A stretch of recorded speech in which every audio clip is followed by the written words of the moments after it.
Hello, everyone, and welcome to a new week here at The Damage Report. I'm John Arola. Francesca Fiorentini, would you like to make it a fantastic Monday? Woo! Yes, I would. I will buy all of the vowels that are in my name. There's a few. There's all the vowels except for Y, which is not actually a vowel. We can talk about it later. Happy Monday, John. Happy Monday.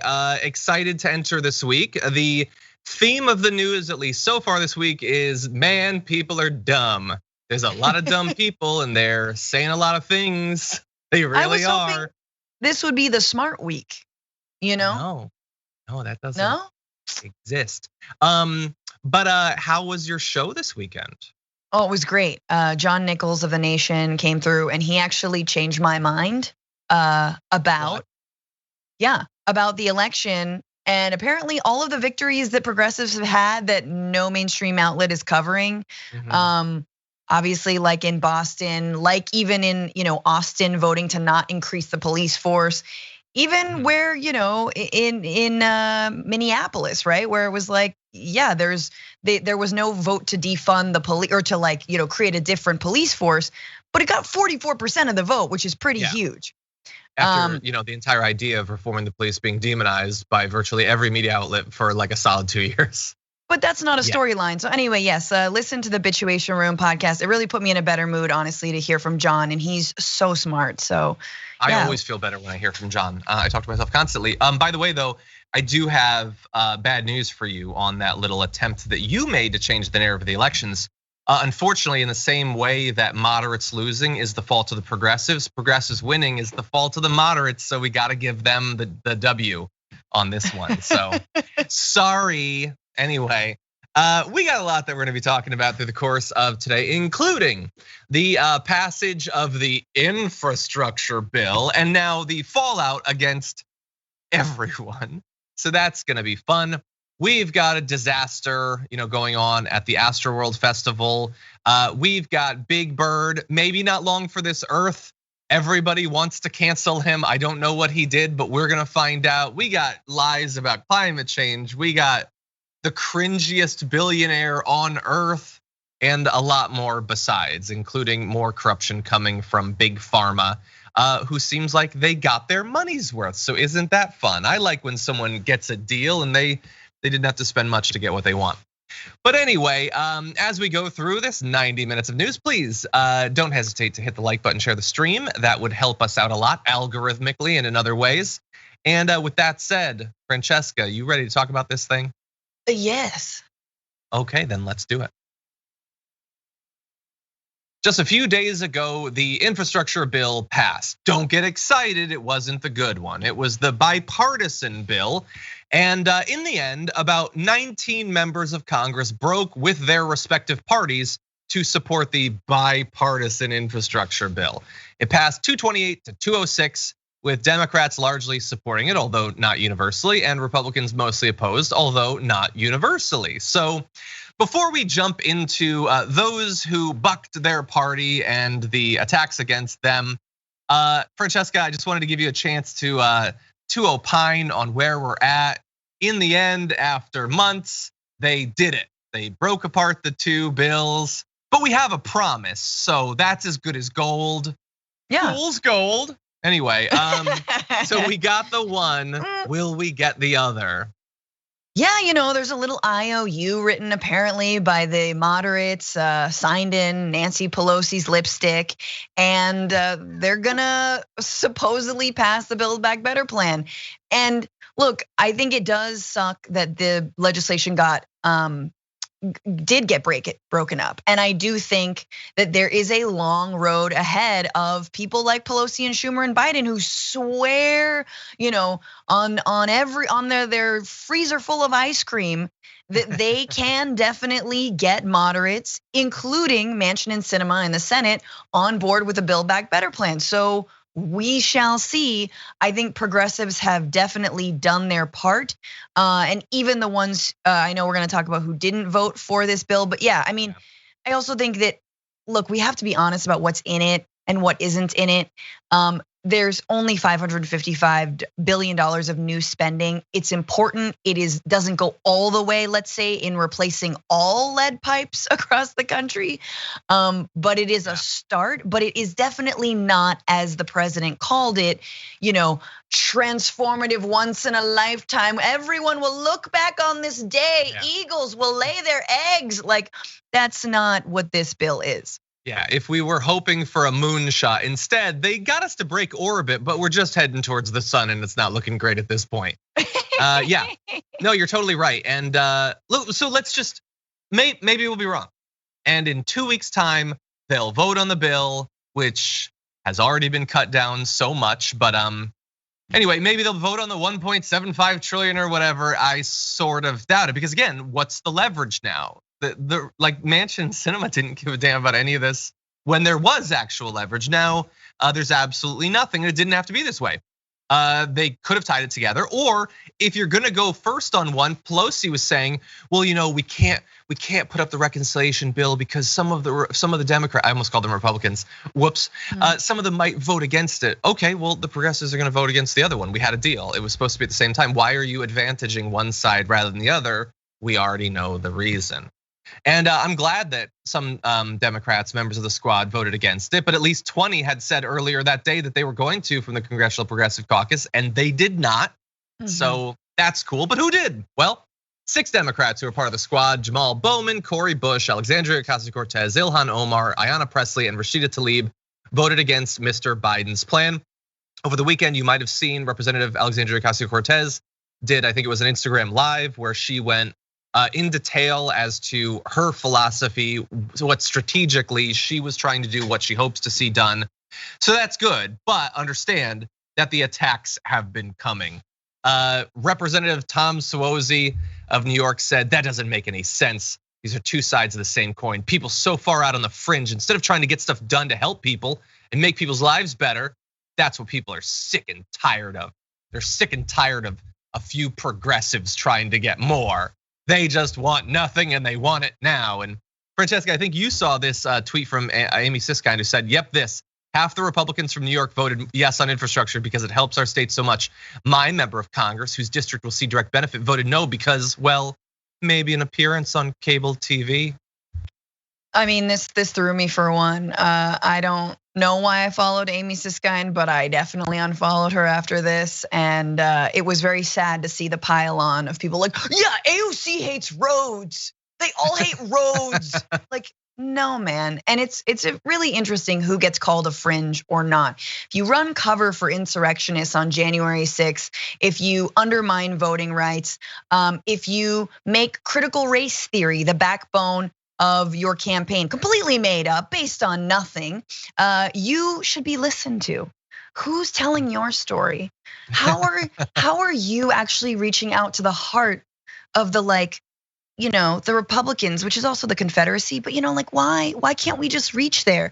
Oh, but if you hold out for actual social programs, if you hold out for the things you promised to deliver on, oh no. You hold out on wildly popular programs. Yeah, I don't know. You're doing it for the clout. You're doing it to get on cable news, because you know how easy it is for progressives to get on cable news. It's crazy. Yeah, like they have them on all the time. It's totally, they just get so many opportunities. Especially if you're in independent progressive news. Anyway, think about how messed up that is. Like it's one thing to just be like, I have no idea why they did it. I mean, they haven't been yelling from the rooftops for 6 months about what their strategy or their goals are. Yes. But I think that female politician just wants more attention. Like the sort of implicit misogyny there, that she's just an attention whore. No, she's been very clear about what she wants, and what she wants is more of that direct benefit that you say is so great. Yep. Anyway, she's continued to try to get through to people, saying things like, she was trying to explain why just doing the bipartisan infrastructure stuff effectively might end up meaning basically nothing in terms of climate change without the Build Back Better as well. I'm not gonna read her whole thing, but she says, BIF and BBB are not written as two distinct bills, but interlocking policy. BIF's climate benefits only unlock if BBB passes. If BBB is gutted or dies, we may have just locked the US emissions and thrown away our biggest chance to combat climate change.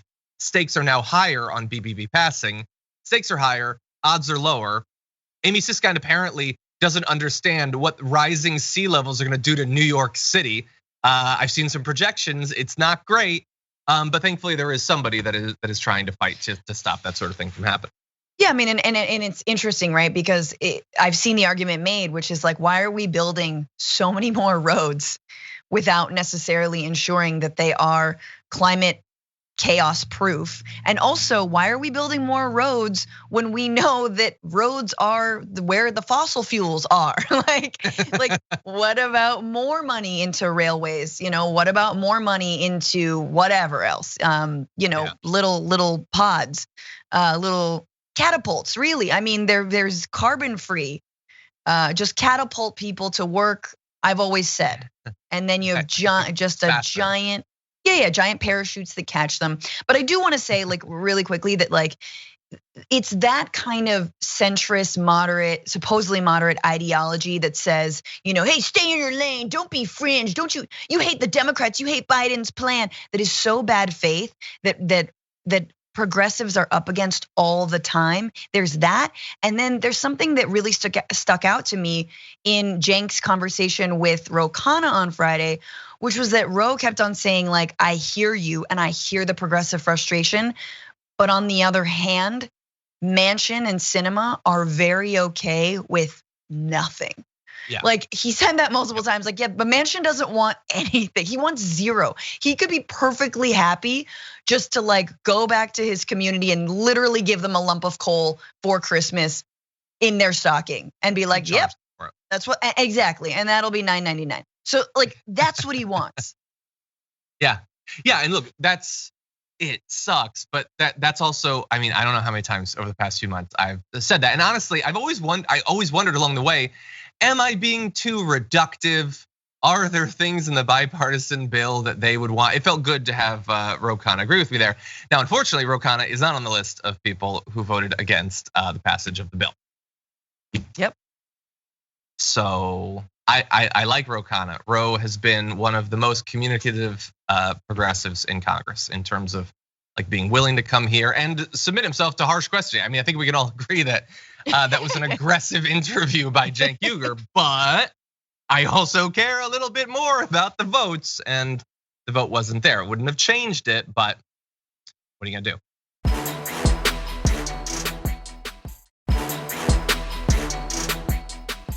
Now, it's not just them that are getting some pushback. Some Republicans actually crossed over and voted for the bipartisan infrastructure bill, which is, let's be clear, the bare minimum for it to be called a bipartisan infrastructure bill. So I don't know why this was so shocking to the right, but a few actually did. And again, not shocking because a lot of the money was already allocated. It doesn't involve that much extra money. It doesn't really do anything on the revenue side. So it's not as directly threatening to entrenched economic interests. Also, a lot of the money is gonna go towards helping out corporations. Like that's sort of baked into its DNA. And so in the end, with all of that, you get 13 House Republicans that vote for it. And let's be clear, if not for those 13, it would have actually failed. Now, some people are very angry about that, including Donald Trump, who put out one of his quasi tweets that said, it's longer, I'm not reading the entire thing. He says, how about all those Republican senators that voted thinking that helping Democrats is such a wonderful thing to do, so politically correct? That's not what that means.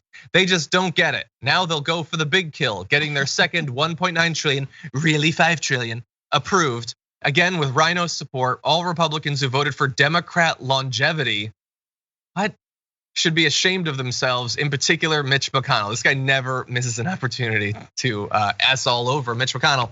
I don't know what the 5 trillion thing is. I guess 1.9 trillion wasn't impressive enough, so he just made up a bigger number. I wish it was 5 trillion. But they did it to be politically correct.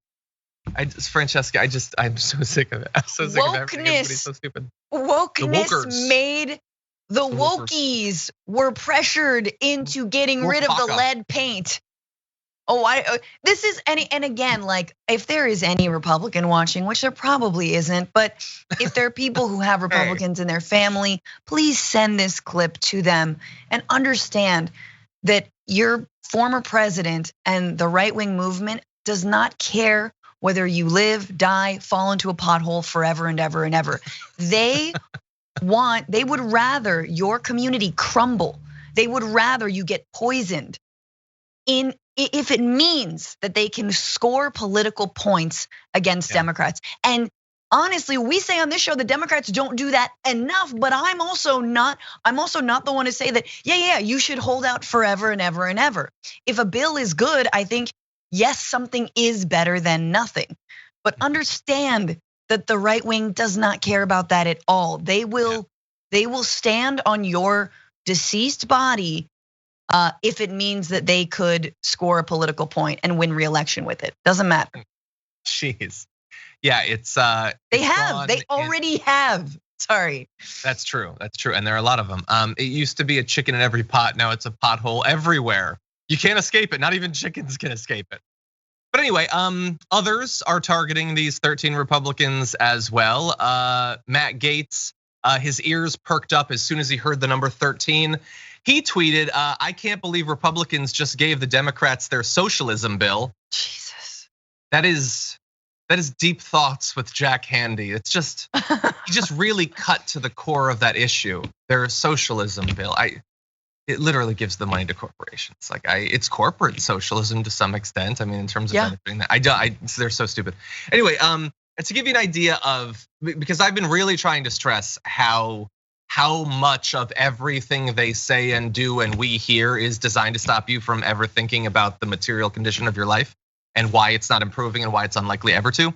He tweeted also, there have been 5 defining votes for Republicans in the 117th Congress: impeachment, J6 committee, remove MTG, Bannon, Biden spending bill. Representative John Katko voted against us on all of them.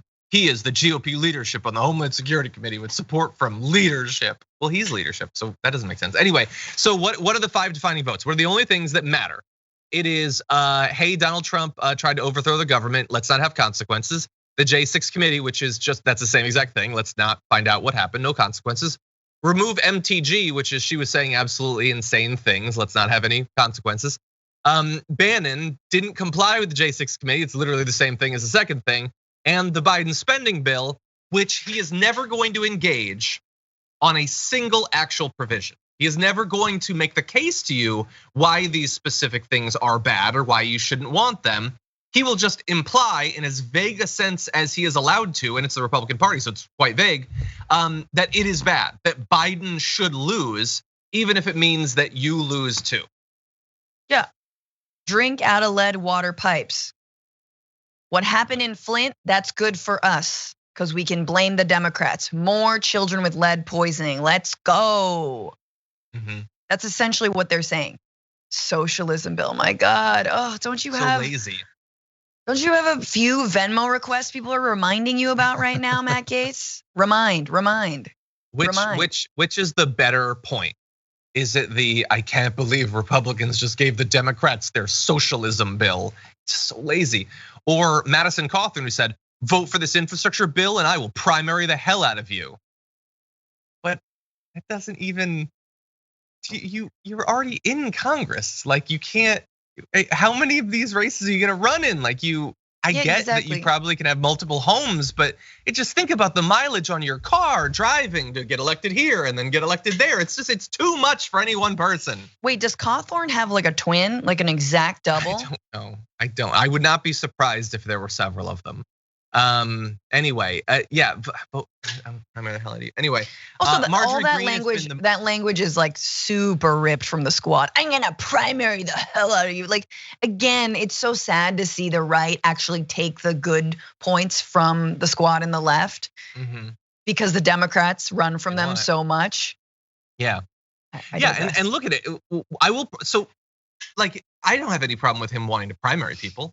I have a problem with literally everything else about him and his whole, predatory history and everything, and lies about reprehensible things. But but what will you primary people for? You're going to primary them because they voted for this like minimal infrastructure bill. Like this is not the reconciliation one. He's talking about the corporate friendly one. Yeah. If Donald Trump had ever actually gotten around to infrastructure week, it would have been different, sure. How different? Like he talked in detail about fixing roads and bridges and airports and all that. At one point, Hillary Clinton put out a plan for a $250 billion infrastructure bill, and Trump said he would double it. But it's a socialism bill as soon as those same priorities are actually addressed under a moderate Democrat. And you know what? It's even more than socialism. It just doesn't. I was going to say something bad. It doesn't have the effect on them that it used to. So Marjorie Greene tweeted, "These are the 13 Republicans who handed over their voting cards to Nancy Pelosi to pass Joe Biden's communist takeover of America via so-called infrastructure." And she puts all of them. She actually put their phone numbers in a tweet as well. It's a communist takeover. But everything is a communist takeover. The hate crimes bill was a communist takeover, and the COVID aid was a communist takeover. Everything, man, these communists just don't seem to really stick around after they take over. It's like we're being taken over by just a bunch of fluff. It's like it comes in and then it's gone, and it's ready to come back again. Why does this work? Like if you're a conservative and you're listening to this, like you get fired up about it, right? Why? Every single thing the government can do is a communist takeover. Well, then what is a communist takeover? It doesn't seem that bad if it keeps on happening and life goes on. Anyway, I don't know what their plan, like I don't know actually, stripped of everything, right? Imagine if the Democrats don't exist. It is an existential question. You know, does Marjorie Taylor Greene exist if no lib is around to dunk on? Like, what is her politics when everything's gone and there's no CrossFit gym for miles and she's just listening to the sound of her own stupid voice ricocheting in her empty brain? Like, what does she want to do? It's very unclear what they want, like what is their agenda at all? Build another wall, build more wall? Is it still about the wall? The wall needs walls around it. She actually engaged with a component of the bill, to her credit, which most of them will not. She tweeted, 13 Republicans voted with Pelosi to spend $7.5 billion to build EV charging stations all over America to force Americans to drive CCP battery-driven cars. China dominates the EV battery market by over 80%, and the US can't even compete with less than 10% market share. Okay, well, I have an idea then. Let's try to compete rather than subsidizing the oil industry, which has been around and profitable for a century. Why don't we subsidize a starting up market to eventually be able to compete with them? Like they're gonna be building EV chargers in rural areas. LA already has them. We don't desperately need these. This is gonna go in rural areas. And she's saying you shouldn't have that. You shouldn't have a choice. So I know you might have seen a commercial of Ford coming out with their new Lightning, which seems really exciting. It's an EV powered car or Rivian or Tesla or whatever. No, you don't get to drive that because something CCP. Do you like that? Do you feel free because of that? You're not free to choose certain types of cars, not when you live in rural areas. Very true. The only time Marjorie will like that car is if she can write the word socialism on it and then blow it up in a campaign ad. That is what they are for. The EV cars are admittedly harder to blow up. So yeah, but you're right. She's admitting defeat. She is saying, well, China has a market on all this, so that's why we shouldn't even do it. Well, China also has way more high-speed rails than we do. So what should we do? Just not compete?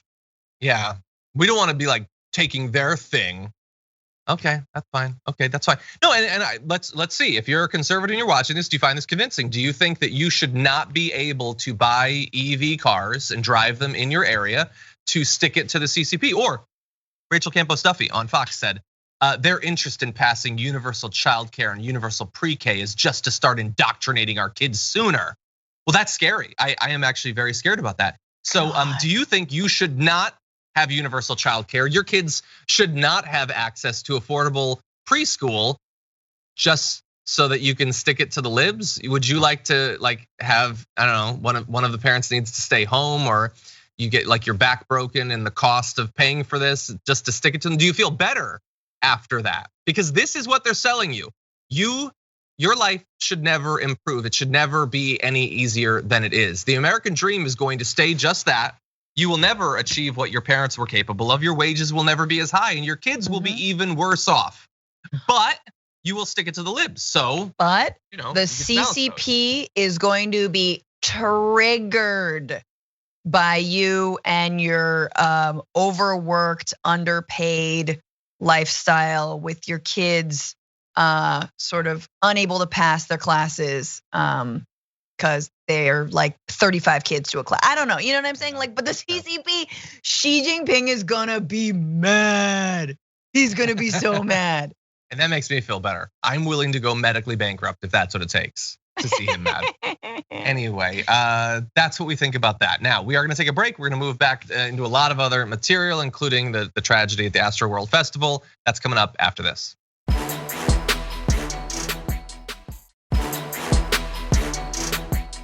Anyway, okay, well, with that, we're gonna make a really unfortunate and difficult transition to one of the worst stories today in the news, hopefully for quite some time.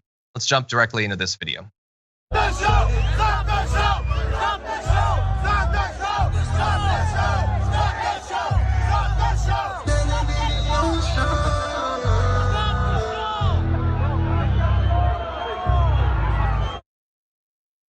So what you're seeing there is part of the crowd chanting "Stop the show." This was, as I'm sure many of you are aware, from back on Friday in Houston, Texas, during Travis Scott's set at the Astroworld Festival, where things had become incredibly chaotic for a variety of reasons, some of which we're still learning about.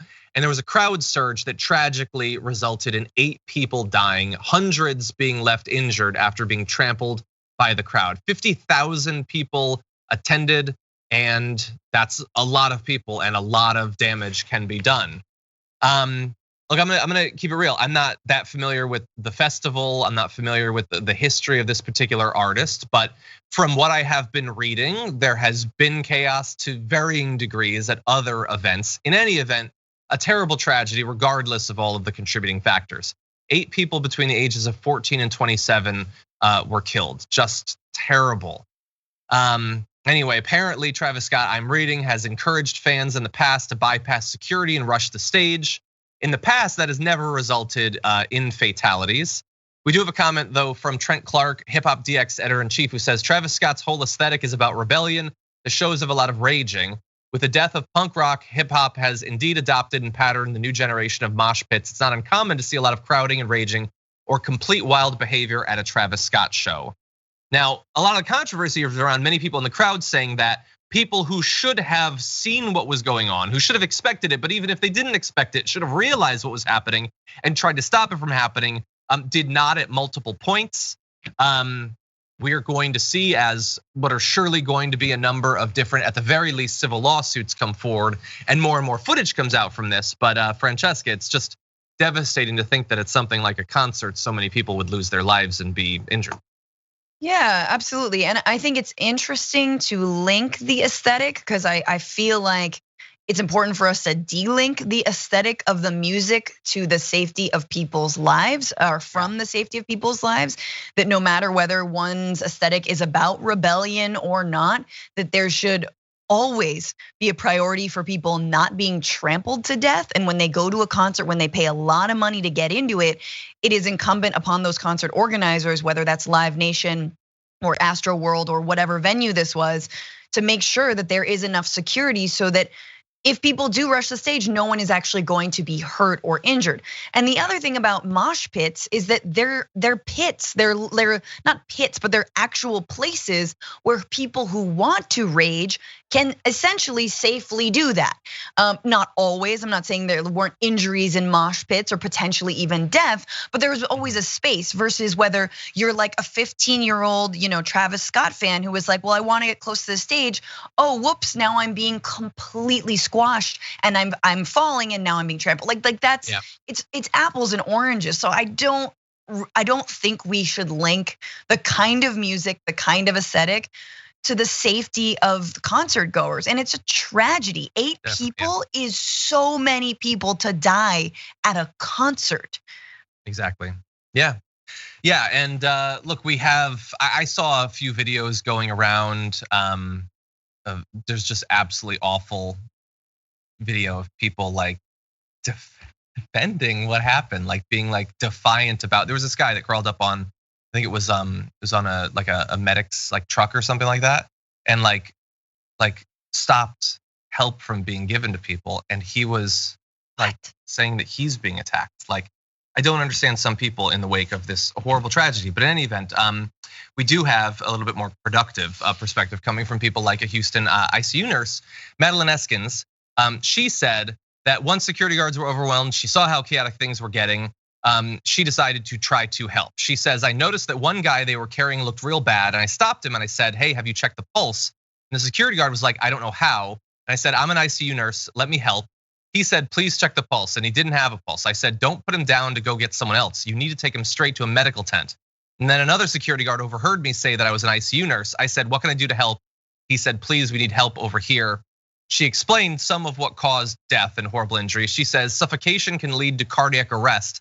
And they were saying that these individuals were trampled because once you fell in that crowd, it was almost a death sentence. And to your point about the linking, like we've seen, horrible loss of life at sporting events, at religious gatherings. Like when you put this many people together, if you don't have a plan in place to stop this from happening, it can result in loss of life regardless of what the content of the event is. Yeah, and I don't know the exact layout of this concert, but I do know in a lot of festivals, there's like tons of sort of cordoning off of the crowd, meaning little pockets of the crowd divided by metal dividers, and that's essentially, it is to prevent crowd surge. That's what those things do, and it allows security to more easily access people who might be in need and or medical. And obviously, it sucks for concert goers because it's not as like real and rowdy and whatever. But it absolutely saves lives and it prevents something that could have been contained from being more massive and widespread. But clearly there was a lack of security, and I don't know at whose directive that was. We got some like Donald Trump, calling off the National Guard type situation on January 6th here, but like that needs to be investigated. Why wasn't there enough security? Yeah, in the meantime, Travis Scott has decided to refund the tickets of all those who attended the festival, which I guess is good. I don't know directly what he can do. Seems kind of tangential to the sort of scale and nature of the tragedy, but I don't know, maybe for some it will help. I imagine there's a lot of people who are injured, still recovering. A lot of people are gonna have the trauma of that, the mental trauma of that experience. Maybe refunding the ticket will help a few people. I don't know. Yeah, and also saying, I think he's come out and said a few things I haven't been following exactly, but making sure that this doesn't happen again. Where's the guarantee that this is never going to happen again? And the last thing I'll say is, this is like a nightmare scenario. And I know you guys have the video of the woman asking a cameraman for help, but it is incredible.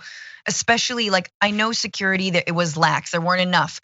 But also I think there is something that happens when you have a bunch of kind of bouncers and people who are, essentially paid to like, no matter what somebody asks you, hey, don't let them like go to the bathroom, whatever, don't get them water. These are just kids, they're fine, like whatevs, they're gonna be rowdy and you dehumanize the concert goers. And I think some of that happened here. And it's such a nightmare that you have to chant and you have to scream and still no one is hearing your cries for help because they ultimately think you're just a bunch of like rabble rousing kids who whatever, you're not really serious. You don't have concerns or needs. You're not thirsty, you're not dying, you're not being trampled. I think there's an element of that as well.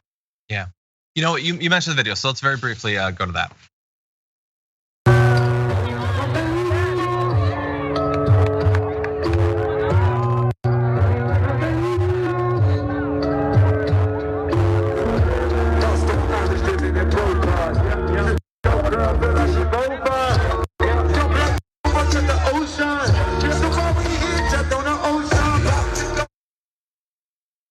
So there you see, as was described by Francesca, a woman climbing up to try to get them to try to reach someone who had some ability to contact those who were running it to get it to stop, pointing out that people were already dead. Apparently that had been missed by effectively everyone involved in the production of the show. And unfortunately not enough was done in time to stop this loss of life. Yeah. Any final thoughts? Final thoughts is I think that I believe I've read that woman's account of what happened. The person who got up and asked the camera person for help.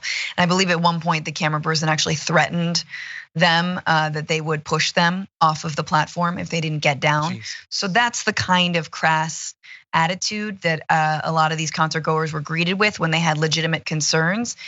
And so again, man, like people are not cattle. People are not just gonna be guinea pigs. This is not a byproduct of just going to a music festival. And beyond that, people deserve to have free water and free medical assistance. You shouldn't have to pay, $8 for a bottle of water. Give it out. This is just because you paid or you're a fan and you paid like $180 for a ticket doesn't mean you should be like treated like trash. I don't understand the logic around this. So yeah, utter tragedy, and I hope it is prevented in the future. Okay, we are going to take our second break. We're going to be really mixing things up, so stick around. We got a lot more to talk about.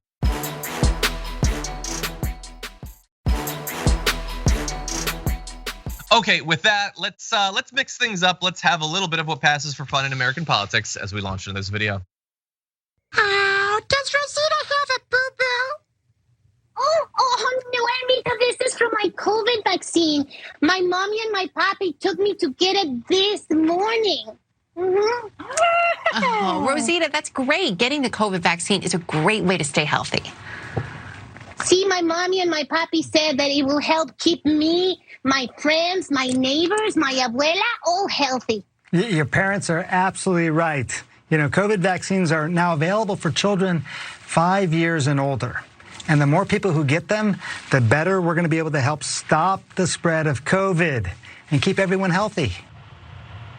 So that was weird. Sanjay Gupta should be talking to mommy and papi and not to little kids on this, what looks like a big pharma commercial on Sesame Street. Big step it's up so creepy. Big step up for Sanjay Gupta going from CNN to Sesame Street. That is a sane, mature media infrastructure there. Concern trolling Sesame Street. But look, Fox and Friends is whining about it. That's true. That's their job. Just whine about whatever productive thing is being done in society. They were hardly the only ones, though. In fact, Big Bird got involved. It wasn't just the smaller Muppets or whatever. Big Bird tweeted, "I got the COVID-19 vaccine today. My wing is feeling a little sore, but it'll give my body an extra protective boost that keeps me and others healthy." So good to see that Big Bird had the same exact symptoms that I did. But just that tweet was enough to cause the entire infrastructure of the right to descend into frothing from the mouth, gibbering messes. Ted Cruz tweeted government propaganda for your 5-year-old. They would never propagandize to a 5-year-old. Wait, do 5-year-olds have to salute the flag? They do, don't they? Don't they sing a song? Yeah. Anyway, Ted Cruz was very excited about being a part of this artificial freak out.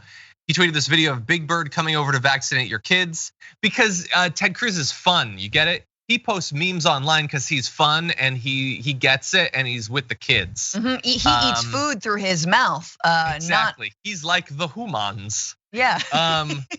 Anyway, let's see. Lisa Booth tweeted brainwashing. I don't know who that is. Brainwashing children who are not at risk from COVID. Twisted. Of course, that's not true. They are lesser risk, but still risk, and can pass it on to people who are the exact same sort of risk that we're trying to avoid. Cernovich tweeted, "Isn't it illegal to advertise drugs to children?" That's what it's doing. I think those kids are going to go out and buy those drugs now. Wendy Rogers tweeted, "Big Bird is a communist." I don't know what the link is between those two things, but hey, you gave us the headline for our show. And Viathan tweeted out this photo with "You better believe it." I'm assuming that's a joke, but I'm more confident that all of our politics are a joke. So anyway, Francesca, what do you think about this? Are you infuriated by this fictional bird's actions? Yeah, I mean, it is really funny to imagine like what the right is now gonna do with Sesame Street. They're gonna have to boycott it. Obviously, they're teaching CRT as well. Just because there's diversity around Rosita, who is the cutest Muppet and wasn't a Muppet when I was a kid. And oh my God, she's so cute and I love her. But anyway. She said abuela and I started bleeding from my ears. Yeah. Exactly. I immediately got a sunburn. My my lack of melanin immediately got burned by her diversity. No, and I'm just like, I just think it's funny. Now I'm like, now I want the all right wing Republican Sesame Street where they're like, hey, you know why Oscar's in a can?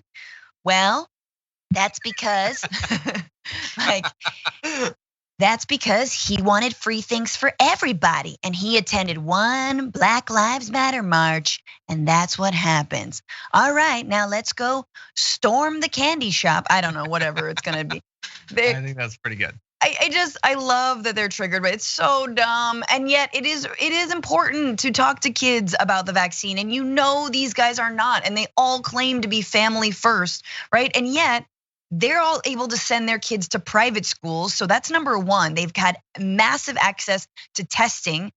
So if you're wealthy enough, you maybe didn't have to send your kid or your kid didn't have to necessarily school online like many kids who went to public schools. You could test every day. You have small classroom sizes. So that's number one. But number two, those kids also can be vectors for COVID. And I know we're gonna get into some of the lies that they're telling now about how kids can't get or spread COVID, which we know is not true. I know from a personal family experience that is not true. Oh, wow. Okay, I didn't know that. Yeah, we've gone over it so many times.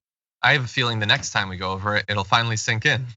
Anyway, I just want to read this comment first from Star and Park Racing, who says Aaron Rodgers gets his information from a big bird named Joe Rogan. I just thought that was funny.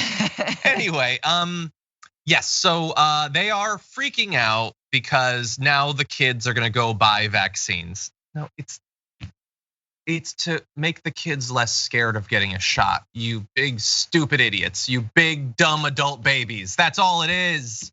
Have you ever watched one of these shows? The kids don't have wallets, okay? They're not driving to Walgreens by themselves. They're scared of needles, okay? Now here's the difference between kids and the vast majority of the right wingers who bought into this propaganda. Kids can get past their fear rather than just sinking into a self-destructive vortex of your own depths for a year and a half. And why is the right doing this? Because every second that Ted Cruz spends tweeting about Big Bird, Ted Cruz is not tweeting about or expected to tweet about anything that will improve the economic condition of his constituents' lives. Some conservatives will get fired up about this. Suddenly, Ted Cruz seems cool, but Ted Cruz doesn't give a damn about you. He doesn't want to have to do any job other than sucking up to donors. This is really easy. He doesn't need to poll like focus group, talk to his constituents. He just does a couple of memes or whatever, and your life doesn't improve, and maybe your kid gets sick, or maybe your kid infects Abuela. I don't know, maybe she dies of COVID, but it's fun for him because it makes his job easier. Anyway, really fast, this is, by the way, not even the first time that Big Bird has pushed vaccination back. This is amazing, so thank you to the team for finding this. Back in 1972, there was an episode of Big Bird getting vaccinated. There's this Big Bird holding up Sesame Street child immunization campaign, which looks like it was taken in the 30s and is also a hostage video, but it's been around a while. And what is the cost of all this nonsense of turning an opportunity to get kids comfortable with vaccination into a political talking point to distract your base for a few minutes? Well, as was reported today, the partisan COVID gap is continuing to grow. And you can see here that counties where Trump won at least 60% of the vote have significantly higher deaths per 100,000 people than more split counties, let alone counties that Biden won. That is the cost of this nonsense from the right. However many deaths per day that is where you can chalk that up to. Oh, because they want you to live. I mean, and that's the other thing. They want you to live in fear. Like now that we have this opportunity to be minimally less fearful with a vaccine, it's like, nope, that's not good enough. Now we have to fear the vaccine because fear sells on the right. And yeah, that's it. Yeah. If that fear sold, get ready for the next fear, because we saw this tweet from Kermit the Frog where he tweeted, as the weather gets colder, even we cold-blooded amphibians need to bundle up. It's not easy being green, but it's even worse being blue and frozen. Within 24 hours, millions of conservatives will be dying of hypothermia, totally willingly. I'm not gonna bow down to this commie frog. Bring on the winter. Jesus. I wonder if Big Bird's gonna get the No. HPV vaccine now. Oh my God. I wonder if they'll address that. 86% effective, 87. Ladies, get it, men. You can get it Affects a lot too, of I birds. think. But I don't know. Maybe that's more like, that's not Sesame Street. That's true. I don't that's know, maybe Sesame. I don't know what. I don't think we should. Sesame Alleyway.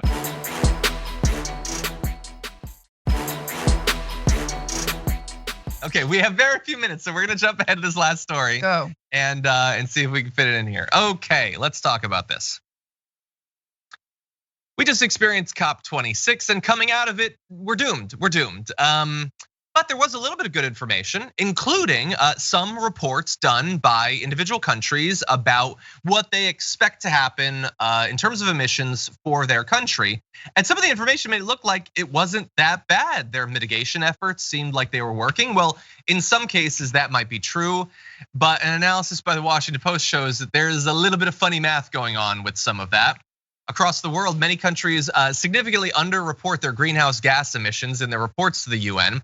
An examination of 196 country records reveals a giant gap between what nations declare their emissions to be versus the greenhouse gases they are actually sending into the atmosphere. And that can range from 8.5 billion to 13.3 billion tons a year of underreported emissions, which is a significant portion of all we'd need to be doomed climate-wise to begin with. And what does this look like? Well, I'll give you an example. Malaysia released 422 million tons of greenhouse gases in 2016, placing it among the world's top 25 emitters that year. But because Malaysia claims its trees are consuming vast amounts of CO2, its reported emissions to the UN are just 81 million tons, less than those of the small European nation of Belgium. And in some cases, these countries are claiming that their trees absorb many times more than the trees of the next country over. So maybe it's true. And by the way, Malaysia is contributing far less than the United States and other countries like that. We lie as well, but this is a significant problem. If even with this information, we're not doing what we need to do, and the information itself is suspect. Yeah, no, 100%. And there is no consequence. So that's the whole thing. Like I've said this many times, just release the monster that lives under the Fukushima Daiichi power plant, melted power plant, on any country that doesn't live up to its emission standards. Just go, rawr, Godzilla this, but we can't, sadly. And this is the flaw in the COP system, which is that it's basically the honor system. And since when do we allow world leaders to use the honor system? It doesn't happen. And the Earth votes. It votes with like storm surges and cyclones and what is it? Cold bombs, winter bombs. There's some bomb snap. But I think the real issue around COP and that they still haven't addressed is that there's a disproportionate responsibility on countries that have emitted more historically, like the United States. And that the only way you're gonna get countries to actually comply is if you pay them. You have to pay countries that have rainforest to not chop that rainforest down, because right at this point, they're like, but that's our way to development. But creating a monocrop, but polluting, etc., getting rid of these old growth forests, we can make money off of that, and we can grow our economies off of that. And so that's what has to be done, is understanding that second and third world countries need to straight up get money to protect their environment. Yeah, no, I think you're right. Want to show you one more thing though. You were talking about how the world votes. Well, let's show this graphic of some of the ways it's going to vote in an area maybe near you, including with things like flooding, rising sea levels, hurricanes, heat and drought, wildfires, and sea and glacial ice retreat. It's all over the place and it's all bad. Isn't it fun? Maybe we should do something about this. Anyway, thank you if you're on one of your linear platforms for watching us. If you're on Twitch or YouTube, we do have more coming. We're going to take a short break. We'll be back after this.